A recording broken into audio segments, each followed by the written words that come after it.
Hello everyone, welcome to part 3 of 5000 most expected MCQ। आपको पता ही है कि मैंने एक नई सीरीज लेके आई हूँ जिसमें मैं 5000 ऐसे एमसीक्यू करा रही हूँ जिसमें पीवाईक्यू और मोस्ट रिपीटेड टॉपिक्स हैं।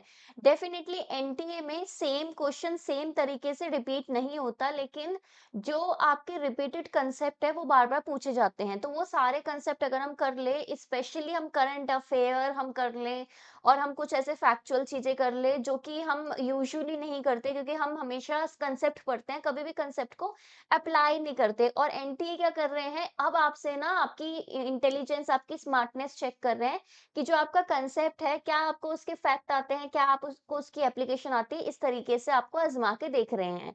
इससे पहले मैंने 2 वीडियोस ऑलरेडी बनाते हैं और मेरा आपको पता है हर एक जो टॉपिक है वो मैं बहुत ही डिटेल में बता रही हूँ, सो दैट आपका ना टॉपिक वाइज़ चीज़ें प्रिपेयर हो जाए।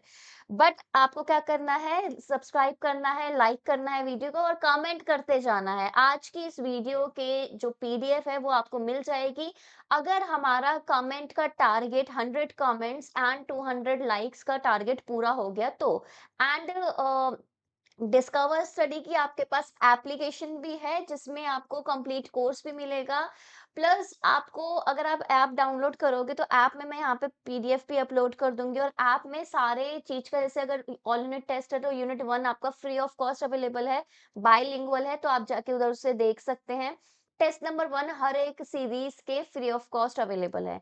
तो चलिए स्टार्ट करते हैं। मैं हूँ आपकी मेंटर प्रीति बोरा एंड स्वागत है आप सभी का डिस्कवर स्टडी में।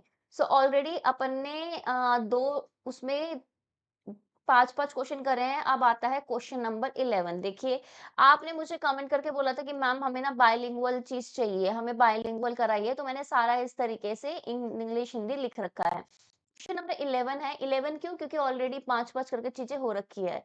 कि आप हमें बताइए कि कौन से आइडियाज़ रिलेटेड है डॉग्लस मैकग्रेगर से, और करेक्ट आंसर आप चूज़ कीजिए, ठीक है? ये जो क्वेश्चन था ये आपका 2025 जून वाले पेपर में आया था, लेकिन इसका आंसर गलत है, ठीक है? इसमें जो ऑप्शंस दे रखे हैं ना उस हिसाब से गलत है, क्योंकि इसमें बोल रखा है कि करेक्ट आंसर आप हमें बताइए। और अगर आप ऑप्शन देखेंगे तो आपको क्लियरली पता चल जाएगा। जैसे ए में लिख रखा है कि जो थ्योरी एक्स है ना, alternate assumptions of integration and self control, ठीक है? कि एकीकरण और आत्मनियंत्रण के वैकल्पिक अनुमान पर आधारित है। क्या थ्योरी है एक्स? इस तरीके की थ्योरी है। दूसरा है कि थ्योरी वाई, ठीक है? थ्योरी वाई में बोलना है कि द कॉर्सिव कंपल्शन, कि जबरन नियंत्रण, क्या इस चीज से एसोसिएटेड है? स्कैल स्कैनलन प्लान, ठीक है? स्कैनलन प्लान, अब ये क्या है ये भी अभी मैं एक्सप्लेनेशन में बताती हूँ।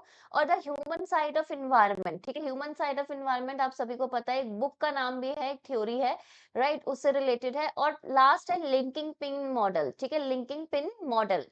आप मुझे बताइए कि इनमें से कौन सी ऐसी चीज है जो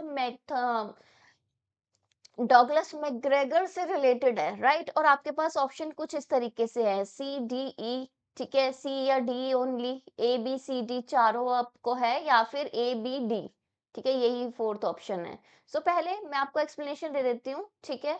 सो अगर मैं डॉगलस मैकग्रेगर की बात करूँ तो इनकी जो थ्योरी है, ठीक है? डॉगलस मैकग्रेगर की जो थ्योरी है आप देखेंगे वो कौन सी बुक में, theory X and theory Y, ये भी आपको अलग से एमसीक्यू में पूछा जा सकता है कि भाई ये जो थ्योरी है वो कहाँ पे कौन सी बुक में आपको दे रखी है। तो बुक है the human side of enterprise, और ये बुक कब आई थी? 1960 में आई थी, राइट? इस तरीके से ये एक क्वेश्चन आपका हो गया। अब the human side of enterprise आपके ऑप्शन में भी दे रखा है, दैट मीन्स वो आपका डॉगलस मैकग्रेगर से रिलेटेड है। अब जो प्रॉब्लम इसमें आ रखी है ना ऑप्शन में, जो उन्होंने एक्चुअली में आपको दे रखा था, ऐसे क्वेश्चन ना चैलेंज हो जाते हैं, ठीक है? तो इसमें लिखा है कि थ्योरी एक्स क्या एज्यूम करती है, वो ये एज्यूम करती है कि वर्कर्स क्या है, लेजी है, आलसी हैं, वर्क उनको पसंद नहीं है, ऐसे ही है, निकम्मे हैं, आलसी हैं, रिस्पॉन्सिबिलिटी लेना नहीं चाहते, और मस्ट बी कॉस्ट और कंट्रोल, यानी कि उनको जबरदस्ती हमें काम कराना पड़ता है, उन पे हमें जबरदस्ती प्रेशर डालना पड़ता है। अगर मैं क्वेश्चन की बात करती हूँ, तो जब क्वेश्चन हमने देखा था, क्वेश्चन में हमने ये देखा था कि जो स्टेटमेंट ए थी ना, उसके साथ लिख रखा था कि भाई उनके पास क्या है, इंटीग्रेशन है और सेल्फ कंट्रोल है, जो कि जो कैरेक्टरिस्टिक्स है वो थ्योरी वाई से एसोसिएटेड है, और जो थ्योरी एक्स है उससे क्या एसोसिएटेड है, थ्योरी एक्स से एसोसिएटेड है कि भाई कोएशन एंड कंट्रोल वाला, ठीक है? यानी कि वो उल्टा दे रखा है। थ्योरी वाई क्या मानती है? थ्योरी वाई बोलती है कि नहीं, लोग लेज़ी नहीं होते, लोग सेल्फ मोटिवेटेड होते हैं, रिस्पॉन्सिबिलिटी उठाना उनको पता होता है और इसलिए वो सेल्फ कंट्रोल करना जानते हैं। बस उन्हें क्या चाहिए होती है? प्रॉपर मोटिवेशन चाहिए होती है, जैसे आपको चाहिए, राइट?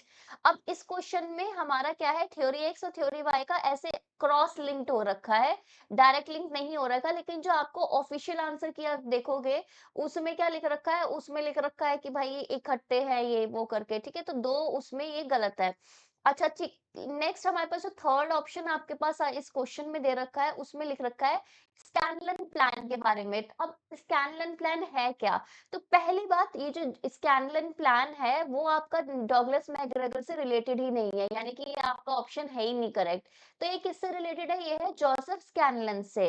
राइट अब ये क्या करता है ये प्लान इतना इंपॉर्टेंट है आपको भी पता होना चाहिए तो ये करता क्या है तो ये प्लान करता है कि जो वर्कर्स की अर्निंग है ना टू प्रोडक्टिविटी इम्प्रूवमेंट की सपोज अगर आपकी सैलरी हम जितना बढ़ाते जाएंगे आपको एक्स्ट्रा जितना बोनस देते जाएंगे आपको जितना एक्स्ट्रा हम रिवॉर्ड्स देते जाएंगे उतना ही आपकी प्रोडक्टिविटी बढ़ती जाएगी ये साफ सीधी बात है अगर आपको जैसे सपोज आपको लग रहा है कि हाँ भाई ये कुछ एक पर्टिकुलर चीज करने के फायदे हैं तो आप उसे बेटर तरीके से करोगे तो इसी चीज से रिलेटेड है अगेन आपको फोर्थ डी वाले ऑप्शन में ह्यूमन साइड ऑफ एनवायरनमेंट आपको दे रखा है जो कि अभी हमने देखा कि डॉगलस मैकग्रेगर की बुक है 1960 की जिसमें थ्योरी एक्स और थ्योरी वाई है और ये एसोसिएटेड है हमारे आपके डॉगलस मैकग्रेगर से और लास्ट हमारे पास जो ऑप्शन था वो ये था लिंकिंग पिन मॉडल। तो लिंकिंग पिन मॉडल की अगर हम बात करते हैं तो ये मॉडल आपका रेंसिस लाइकर्ट ने दे रखा है ना कि तो डॉगलस मैकग्रेगर ने और ये क्या करता है ये एक्सप्लेन करता है कि जो मैनेजर्स है ना आपके ठीक है कोई भी कंपनी में मैनेजर है कोई भी एडमिनिस्ट्रेशन में कोई भी ऑर्गेनाइजेशन में मैनेजर्स है ना वो लिंकिंग पिन की तरह एक्ट करते हैं ओवरलैपिंग ग्रुप्स के बीच में अब आप सोचोगे वो कैसे देखिए अगर मेरे पास एक कंपनी है और मेरे कंपनी में तरह-तरह के अलग-अलग से ग्रुप्स हैं, जैसे कि ये मेरी टेक वाली टीम हो गई, ठीक है? ये मेरी फाइनेंस वाली टीम हो गई, ये मेरा आपका समझ लो मार्केटिंग टीम हो गई, ठीक है? ये मेरी क्रिएटिविटी टीम हो गई, ये मेरी चार्ट टीम है, लेकिन इसमें सब अलग-अलग प्रॉपर अपने-अपने सुपरवाइज़र लोग हैं, सारे ऐसे 5-5 5-5 हैं। लेकिन जो मेरा मैनेजर है, ठीक है? मैनेजर इससे भी एसोसिएटेड है, इससे भी एसोसिएटेड है, इससे भी एसोसिएटेड है, इससे भी एसोसिएटेड है। सपोज मेरी जो टेक टीम है ठीक है ये जो मेरी टेक टीम है इसको कुछ कोऑर्डिनेट करना हो क्रिएटिविटी टीम्स के साथ तो ये क्या है इनके बीच में एक लिंक जो जिसके थ्रू ये ओपनली बात कर सकता है वो कौन है मैनेजर है तो मैनेजर क्या होगा एक लिंकिंग लिंक मतलब दोनों के बीच में लिंक एक जोड़ने का जो साधन है वो पिन क्या है वो पिन है आपके मैनेजर और ये कंसेप्ट आपका रेंसिस लाइकर्ट ने दिया है ना कि डॉगलस मैकग्रेगर ने ठीक है आई होप आपको ये चीज समझ में आई होगी ना आई होप आपको एक्सप्लेनेशन समझ में आ रही है। सो वैसे क्वेश्चन में अगर आप देखोगे इनमें से क्या हमें लग रहा है इनमें से बहुत सारे मल्टीपल ऑप्शन है लेकिन एक्चुअली में ना अगर आप मैं इस क्वेश्चन को आपके सामने दोबारा रखूं तो आप ये देखोगे कि यार देखो ये वाला इसका एक्सप्लेनेशन इधर एसोसिएटेड है इसका इधर एसोसिएटेड है तो ये दोनों एसोसिएटेड नहीं है आपका डॉगलस मैकग्रेगर से ठीक है फिर स्कैनलन प्लान तो ऑब्वियसली जोसेफ स्कैनलन से है ठीक है लिंकिंग पिन फ्रांसिस लाइकर्ट से है ओनली ऑप्शन जो मुझे हमें लगता है जो एक्चुअली में सही है वो ये है डी ठीक है ना ये वाला ऑप्शन सही है जो 1960 में बुक आई थी जिसके अंदर थ्योरी एक्स और थ्योरी वाई दे रखी थी ठीक है आई होप इतना समझ में आपको आ गया होगा जो भी आपके क्वेरीज होते हैं ना वो मुझे ना कमेंट्स में बता दिया करो राइट नेक्स्ट आपके पास क्वेश्चन कुछ इस तरीके से है क्वेश्चन नंबर 12 विच इज एक तरफ आपको दे रखे हैं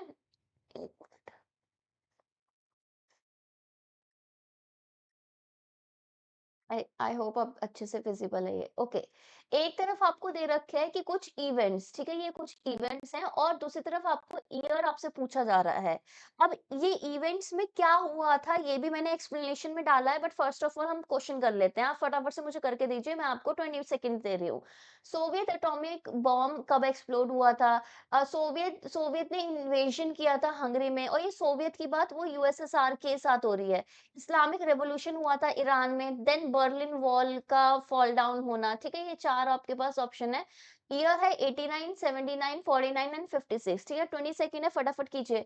देखिए, आप में से बहुत सारे लोगों ने बोला था कि जो एक्सप्लेनेशन है वो हिंदी में भी आप साथ में डाल दीजिएगा। तो मैंने क्वेश्चन में तो डाली है, अगर आपको एक्सप्लेनेशन में भी चाहिए हिंदी में भी तो आप मुझे बता दीजिए कमेंट करके। आप में से और भी बहुत लोगों ने बोला था कि मैम टॉपिक वाइज अभी करा लीजिएगा, वो भी मैंने नोट कर लिया है। ठीक है, नेक्स्ट जैसे सब्सिक्वेंट धीरे धीरे करके ना जो जो आप फीडबैक दे रहे हो ना, मैं वो डालते रहूं जाऊंगी। ठीक है ना। आप में से बहुत सारे लोगों ने बोला था कि करंट अफेयर भी कवर करना, वो भी आपके हो जाएँगे। तो आप क्या कीजिए ना, देखो मैंने टारगेट क्या दे रखा है कि 100 कमेंट्स तो एटलीस्ट आपकी साइड से होने चाहिए, 200 लाइक्स होने चाहिए। ये सीरीज़ तभी कंटिन्यू होगी क्योंकि देखो फिर हमको डिमोटिवेशन होते है कि यार इतना मेहनत करके इतना कंटेंट बना रहे हैं, लोगों को शायद पसंद नहीं आ रहा है। तो आपके लाइक्स एंड कमेंट्स के थ्रू आप एक ज़रिया है कि आप हमें बताओ कि हाँ, हमारा कंटेंट आपको पसंद आ रहा है। आई होप अभी आपने कर लिया होगा ये, तो चलिए फटाफट से हम इसकी एक्सप्लेनेशन की तरफ चल लेते हैं। ठीक है। सो ये इवेंट्स है और ये इनके करेक्ट ईयर्स है, राइट। तो सबसे पहला इवेंट क्या है कि जो सोवियत एटॉमिक एटॉमिक बॉम्ब आपका जो एक्सप्लोड हुआ था वो 49 में हुआ था। कब? ये आपका यूएसएसआर ने जब अपना पहला एटॉमिक बॉम्ब टेस्ट किया था। तो आपको पता होना चाहिए, ये करंट या जीके का पार्ट आपसे पूछ सकते हैं। उस बॉम्ब का नाम था RDS-1। ठीक है, जैसे इंडिया में आपको पता है कि स्माइलिंग बुद्धा आपका है, फिर उसके बाद न्यूक्लियर जब हमारा वो हुआ था उसके बाद ऑपरेशन शक्ति आपको पता है। वैसे ही यूएसएसआर का पहला एटॉमिक बम RDS-1 है एंड 29 अगस्त 1949 की ये बात है। दूसरा अगर मैं बात करूं कि सोवियत ने इन्वेशन किया था हंगरी में। ठीक है, कब किया था? 1956 में, राइट। हंगेरियन रेवोल्यूशन हुआ था किसके अगेंस्ट? कि सोवियत कंट्रोल के अगेंस्ट। कब? इसमें, ठीक है। लेकिन वो जो रेवोल्यूशन था उसको सप्रेस करा दिया गया था यूएसएसआर के जरिए उस समय में। तीसरा क्या है कि इस्लामिक रेवोल्यूशन होता है ईरान में, ये तो सभी को पता है, मोस्ट कॉमन है ये। 79 में होता है, हम सबको पता है। इसमें क्या है कि अयतोल्ला अयतोल्ला खामेनी जो है वो क्या करते हैं, ओवरथ्रो करते हैं शाह को 79 में, और इस्लामिक रेवोल्यूशन की शुरुआत होती है। लास्ट क्या है? Berlin wall. ठीक है, बर्लिन वॉल 1989 में क्या होती है, फॉल कर जाती है, कोलैप्स होती है। और ये आपका क्या इंडिकेट करती है? ये पॉइंट करती है कि अब कोल्ड वॉर का आपका खत्म होने वाला है, क्योंकि जो बर्लिन था ना, बर्लिन कहाँ है? जर्मनी। ठीक है, तो जो कोल्ड वॉर था ना, ये आपका डिवाइड हो गया था, आपको पता है, ये आपका ईस्ट एंड वेस्ट के बीच में डिवाइड हो गया था जर्मनी। तो ये जो वॉल थी जापान में टूट गई ना, इसमें इसका मतलब ये था कि भाई अब ये ऐसा ईस्ट वेस्ट वाली ये डिस्टिंक्शन नहीं है। ठीक है, 9 नवंबर 1989 में। ठीक है, तो आपको अभी इसका आंसर पता चल गया होगा। सोवियत बॉम्ब वाला आपका 49 है, तो फर्स्ट का थर्ड है, ये देखो। ठीक है, हंगरी वाला हमको पता है 56 है, देन ये आपका 79, देन ये आपका 89, right. Now will move to question number 13। आप सोच रहे होगे कि एक दिन में 5 क्वेश्चन क्यों हो रहे हैं? बिकॉज बहुत डिटेल में चीजें हो रही है। ठीक है, धीरे धीरे करके क्वेश्चन बढ़ेंगे, बट क्वेश्चन भी तभी बढ़ेंगे जब आप लोग प्रॉपर इस पे सपोर्ट करोगे, लाइक कमेंट और बताओगे मुझे कि क्या करना चाहिए। तो देखिए, न्यूक्लियर आर्म कंट्रोल एग्रीमेंट है। ठीक है, अब मुझे बताइए कि कौन सा सही से मैच कर रखा है या नहीं कर रखा। इसमें ना मैंने अलग से एक वीडियो भी बना रखा है। ठीक है, जिसमें मैंने आपको क्रोनोलॉजी वाइज, ठीक है, क्रोनोलॉजी वाइज मैंने 25 न्यूक्लियर आर्म कंट्रोल ट्रीटीज करा रखी है, वीडियो सेक्शन में आप देख सकते हैं। ठीक है, तो वो आप देख लेना, उसमें ये सारी चीजें कवर्ड है। अगर आपने वो देख ली होती तो ये आपका बहुत इजीली हो जाता। तो आपके पास 5 ऐसे ट्रीटीज दे रखी है और पूछ रखा है कि इनमें से कौन सा ईयर वाइज ठीक से मैच है, और मैंने ईयर भी बता रखा है। तो अंटार्कटिक ट्रीटी क्या 59 में हुई है, partial test ban treaty 63, nuclear non proliferation treaty 68, comprehensive test ban treaty 1990, anti ballistic missile treaty 82। ठीक है, तो मुझे आप बताइए कि कौन से आपके ये जो ट्रीटीज है वो करेक्टली मैच्ड हैं। ठीक है, 20 सेकंड ले लीजिए फटाफट से और आप बताइए। जो भी क्वेश्चन होता है ना, क्वेश्चन नंबर डाल के उसके सामने आंसर आप लिखा करो कमेंट सेक्शन में। और आप बता मुझसे पूछा करो कि ये वाले अगर कुछ एक्स्ट्रा आपको लग रहा है कि इससे रिलेटेड ये भी कुछ डाउट है या कुछ और कॉन्सेप्ट है, तो वो भी आप मुझसे पूछ लिया करो। आई होप अभी तक आपने कर लिया होगा। तो बेसिकली ये तो ठीक मैच है, ये भी ठीक मैच है, ये भी ठीक मैच है, ये नहीं, ये 1996 की है एंड ये 1972 की है। तो बेसिकली इसका आंसर होगा सेकंड, बट हम फटाफट से जाके इसकी एक्सप्लेनेशन अब देखते हैं। देखिए अंटार्कटिक ट्रीटी 59 इसमें लिखा हुआ है which is correct. Antarctic treaty में क्या हुआ था कि इसमें बोला था कि इसका ना डीमिलिटराइजेशन होगा, ठीक है। डीमिलिटराइजेशन का मतलब क्या है, कोई भी मिलिट्री एक्टिविटीज नहीं होगी अंटार्कटिका में, क्योंकि वो बहुत ही एक सेंसिटिव एरिया है। एंड ये 61 में फोर्स में आई थी कि मिलिट्री एक्टिविटी नहीं होगी, न्यूक्लियर एक्सप्लोजन नहीं होगा, सिर्फ आप रिसर्च के पर्पज से यहाँ पे आ सकते हो, ठीक है। और उसमें आपका ये सारी बात हुई थी। नेक्स्ट आ जाता है आपका पार्शियल टेस्ट बैन ट्रीटी। सो 1963 में हुई थी। इसमें एक फेमस जो क्वेश्चन आता है, वो बोलते हैं कि कौन कौन से पार्शियल टेस्ट बैन हुआ। कि भाई अब देखो, कोई भी स्टेट को न्यूक्लियर स्टेट बनना होगा तो वो कैसे बनेगा, टेस्ट करके, ठीक है, न्यूक्लियर टेस्ट करके। तो पार्शियली ये था कि हम टेस्टिंग ही बैन कर देते हैं, लेकिन पूरी तरीके से नहीं इन्होंने करा था। देखिए 63 में हुई थी, यूएस से यूएसएसआर यूके के बीच में इन्होंने न्यूक्लियर टेस्ट बैन तो करे थे, लेकिन कौन कौन से उसमें, एटमॉस्फेयर कि तुम हवा में नहीं कर सकते, ठीक है। आप ओपन स्पेस में नहीं कर सकते, अंडर वाटर नहीं कर सकते, लेकिन अंडरग्राउंड टेस्ट कर सकते हो, ठीक है। ये याद रखना, इस ट्रीटी के अंदर आपका अंडरग्राउंड टेस्ट अलाउड था, लेकिन उसके बाद जाके किसी और ट्रीटी में वो बैन हुआ, जो कि मैंने वीडियो में अच्छे से बता रखा है। नेक्स्ट आ जाता है आपके पास comprehensive test ban treaty, sorry, nuclear non proliferation treaty NBT, जो कि 68 में आई थी। देखिए इंडिया ने अपना जो टेस्ट किया था वो 74 में किया था, लेकिन इंडिया से पहले आपको पता है 1962 में इंडिया और चाइना का वॉर हुआ था, और 64 में चाइना ने आपका अपना न्यूक्लियर टेस्ट किया था। तो उसके बाद 68 में जब आपकी ये ट्रीटी आई थी, तो ये बोला गया था कि जो भी आपके यूएनएससी के परमानेंट मेंबर हैं उस समय, जो कि चाइना इंक्लूडेड था, सिर्फ वो न्यूक्लियर स्टेट बनेंगे, बाकी सबको अपना न्यूक्लियर जो एम्बिशन है, प्रोग्राम है, वो छोड़ना पड़ेगा। जो कि हमारे हमारा नेबर है, हमारा पहले वॉर हो चुका है, उस समय हमारे लिए बहुत ही ज़्यादा रिस्की सिचुएशन थी। तो हमने बोला कि हम नॉन प्रोलिफरेशन चाहते हैं, ऐसी बात नहीं है कि हम नहीं चाहते, बट हम चाहते हैं कि सब लोग इक्वली उस पे कंट्रीब्यूट करें। ऐसा ना हो कि हमें आप रिस्ट्रिक्ट कर रहे हो। तो 68 में आई थी ये ट्रीटी, फोर्स में आई 1970 में, हमने इसको साइन नहीं किया है, ठीक है। स्प्रेड ऑफ न्यूक्लियर वेपन्स के खिलाफ नहीं है हम, बट सिंपल बात है कि बिकॉज ऑफ दिस डिस्क्रिमिनेशन हमने इसे साइन नहीं किया है।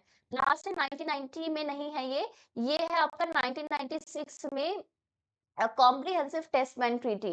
तो इससे पहले ना अलग अलग टेस्ट ना अलग अलग एरियाज में हम क्या कर रहे थे, बैन कर रहे थे, लेकिन कॉम्प्रिहेंसिव टेस्ट बैन ट्रीटी में हुआ कि कोई भी आपके क्या बोलते हैं एटमॉस्फेयर में कॉम्प्रिहेंसिवली टेस्ट नहीं होंगे, बट इसकी ना एक ना कंडीशन थी। कंडीशन ये थी कि जितनी भी न्यूक्लियर स्टेट है, ठीक है, जितने भी न्यूक्लियर स्टेट है इंक्लूडिंग इंडिया पाकिस्तान, जब तक वो उसको साइन नहीं कर देती, उसको रेटिफाई नहीं कर देती, वो अपना नहीं लेती, तब तक ये आपका फोर्स में नहीं आएगी, जो कि आज तक नहीं हो पाया है। तो मेरा क्वेश्चन आपसे ये है कि कौन कौन सी जो कंट्रीज है उन्होंने सीटीबीटी साइन नहीं की है, ये मुझे बताइए। क्या यूएस ने साइन की है सीटीबीटी, ये मुझे बताइए, क्योंकि ये क्वेश्चन आता है। और जो मैं एक्स्ट्रा क्वेश्चन पूछती हूँ ना, उसका आंसर पक्का दिया करो। अब जो एंटी बैलिस्टिक मिसाइल जो ट्रीटी है वो 72 में आई थी, यूएस और यूएसएसआर के बीच में ड्यूरिंग कोल्ड वॉर। जब ये सोच रहे थे कि यार ठीक है, ये कोल्ड वॉर हॉट वॉर ना बन जाए, इसलिए ट्रीटीज कर लेते हैं, ठीक है। सो एंटी बैलिस्टिक मिसाइल क्या होती है कि जो बैलिस्टिक मिसाइल है उसको रोकने के लिए आपकी ये होती है, राइट, एंटी बैलिस्टिक मिसाइल्स। चलिए नेक्स्ट आपके पास ये रहा क्वेश्चन, ठीक है। क्वेश्चन नंबर 14, और क्वेश्चन नंबर 14 आपसे कुछ इस तरीके से बात करता है कि समाज समता संघ, ठीक है, ये एक ऑर्गेनाइजेशन है, ठीक है, ये ऑर्गेनाइजेशन है। तो मेरा क्वेश्चन ये है, ये कब फाउंड किया गया था, समाज समता संघ की स्थापना किसके द्वारा की गई थी, ठीक है ना। Was founded by Jawaharlal Nehru है, पंडिता रामाबाई है, वीडी सावरकर है, या बी आर अम्बेडकर है। और आप मुझे बताएंगे कि कौन से ईयर में ये आया था, क्योंकि मेनली आप सभी को पता है समाज समता, जब जहाँ पे समता का मतलब हो गया, वहां पे आपको पता है कि जो डिप्रेस्ड ग्रुप क्लासेस हैं, या फिर ये जो अनटचेबिलिटी है, ये सब क्या करना है, उनको इक्वालिटी देनी है, अनटचेबिलिटी हटानी है, ठीक है। इस तरीके से आपका ये संगठन होगा, ये आपको क्लियरली ऑर्गेनाइजेशन के नाम से पता चल रहा है। बट आपको पता होना चाहिए कि किसने बनाया और कौन से ईयर में बनाया, ये क्वेश्चन आता है। और अगर आपने अभी तक वीडियो लाइक नहीं की ना तो तुरंत कर लो, ठीक है? और कमेंट सब छोड़ के जाएँगे। अगर किसी को अब आपको समझ लग रहा है कि यार मैं क्या कमेंट करूँ, तो आपको क्या करना है, तारीफ़ करनी है लेक्चर की कि हाँ, ठीक है, कि हमें अच्छा लग रहा है, ठीक है? तारीफ़ करो भर-भर के। This is formed by B R Ambedkar, ठीक है? B R Ambedkar. कब फाउंड हुआ था ये? 1927 में। देखिए, ये ठीक है, प्रमोट करने के लिए सामाजिक न्याय, सोशल जस्टिस, इक्वालिटी, समानता और annihilation of caste based discrimination, कि कास्ट बेस पे जो भी भेदभाव हो रहा है, उसको हटाने के लिए, उसको रोकने के लिए। अच्छा, ये थोड़ा आपको लगेगा कि यार ये थोड़ा अलग क्वेश्चन है, ये क्वेश्चन पूछा गया था, ओके, ये क्वेश्चन नंबर 15 है। क्वेश्चन नंबर 15 वाज़ कि चाइना वियतनाम वॉर वाज़ टूक प्लेस, कि चीन वियतनाम युद्ध कब हुआ था? अब आप सोचोगे यार ये युद्ध हुआ था कि नहीं हुआ था, बट एग्ज़ाम में आपसे पूछ लिया गया है। हालाँकि अगर आप इस टॉपिक को देखोगे तो ये टॉपिक आपको ऐसा लगेगा कि यार ये कौन-सी यूनिट में है? ठीक है, ये कौन-सी यूनिट में है भाई? ठीक है, कहीं ऐसा लिखा नहीं हुआ कि चाइना के बारे में हमें बात करनी है या वियतनाम में, बट ये आपका पीवाईक्यू है, और ये आपका 2025 का ही पीवाईक्यू है। तो 74 में, 73 में, 77 में, 79 में। अब आप सोचोगे कि यार चलो ठीक है, अगर है भी तो भाई क्यों हुआ था ये वॉर, ठीक है? ये सारा, ठीक है? तो चलिए फटाफट से, आई होप आपने देख लिया होगा अभी तक कि आपको नहीं आ रहा है ये, तो हम इसके एक्सप्लेनेशन में ही सीधा चलते हैं। तो जो सिनो वियतनामीज़ वॉर है, ठीक है? साइनो वियतनामीज़ जो वॉर है आपका, ये अलग ही रिफ्रेश इसको होने को होता है। सिनो वियतनामीज वॉर, जिसको आप चाइना वियतनाम वॉर बोलते हैं, ये फरवरी और मार्च 1979 में हुआ था। अब इतने टाइम पहले हुआ था तो क्यों हुआ था? क्योंकि वियतनाम ने ना इन्वेड कर दिया था कैम्बोडिया में 1978 में, और ओवरथ्रो कर दी थी कि चाइना बैक्ड खाइमर रॉक regime था ना, पोल पॉट, ठीक है? तो कैम्बोडिया में खाइमर खाइमर के द्वारा बैकिंग दिया गया पोल पॉट का रूल होता है, ठीक है? वो उस समय कैम्बोडिया को आपका चला रहा होता है।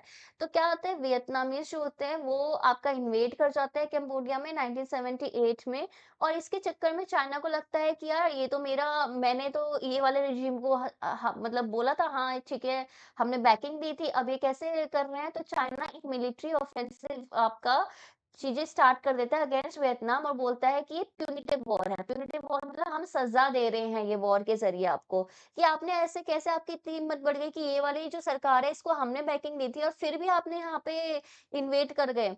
ठीक है, अब आपको पता है सरासर बात सही है कि आपका चाइना ही जीता होगा, तो वियतनाम करने लेकिन कंट्रोल लिया आपका कंबोडिया में, लेकिन लॉन्ग टर्म इसकी हॉस्टिलिटी बहुत चलती है एंड एट द एंड आपको पता है कि वो कंबोडिया भी अलग हो जाता है और चाइना का अलग सीन हो जाता है, ठीक है? इस तरीके से आपका ये चीज़ें चलती है। बट एकदम अलग बात ये है कि ये आपसे एग्ज़ामिनेशन में पूछा गया है, जबकि एग्ज़ामिनेशन में आपका ये टॉपिक कहीं पे आपके किसी भी यूनिट में मेंशन तक नहीं है।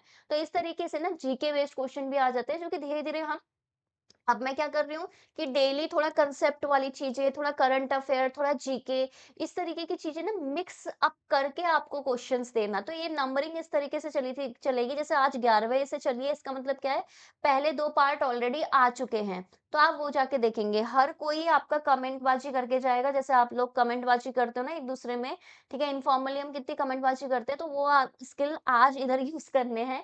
कमेंट करके जाना है, लाइक करके जाना है, वीडियो को शेयर करना है और प्लेलिस्ट को अच्छे से एक्सप्लोर करो। प्लेलिस्ट में मैंने एक-एक यूनिट अच्छे से करा रखे हैं, specially comparative politics and international relation, जिसमें से मैक्सिमम करंट अफेयर क्वेश्चन आते हैं, वो अच्छे से मैंने कर रखा है, इवन करंट अफेयर भी कवर करे हैं। चलिए मिलते हैं कल, डेली की हमारी टाइमिंग है 8:30 बजे, तो 8:30 बजे आप यहाँ पे आ जाया करो। Bye bye, take care, have a nice day.